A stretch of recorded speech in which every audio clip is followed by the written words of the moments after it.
centre nerveux humain.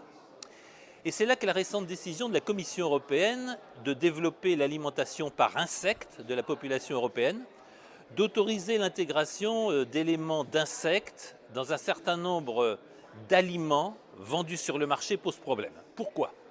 Parce que la nourriture des insectes, au terme notamment d'un brevet déposé par la Chine, est en partie composée d'oxyde de graphène.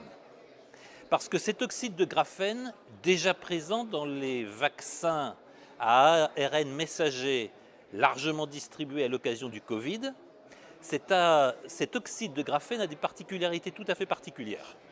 D'abord, c'est un oxydant puissant. Et on sait qu'un oxydant puissant est dangereux pour la santé humaine.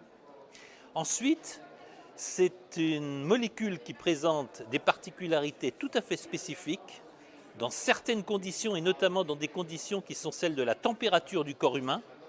Elle peut se grouper en macromolécules avec des propriétés de sensibilité aux radiations tout à fait particulières. Ce qui donne le scénario de l'apocalypse suivant. Les nanoparticules d'oxyde de graphène se regroupent dans le corps humain, notamment à proximité des centres nerveux, le cerveau, le cœur, les viscères. Ces nanoparticules peuvent être sensibles à des radiations qui viennent par exemple d'un pacemaker, mais qui viennent aussi des ondes millimétriques qui correspondent à la 5G.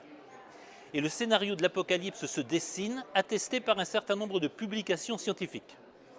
Si certains voulaient pouvoir créer des états de conscience, si certains pouvaient influer sur le métabolisme humain, mais aussi sur les représentations et sur les connexions nerveuses du corps humain, l'oxyde de graphène leur fournirait une voie royale.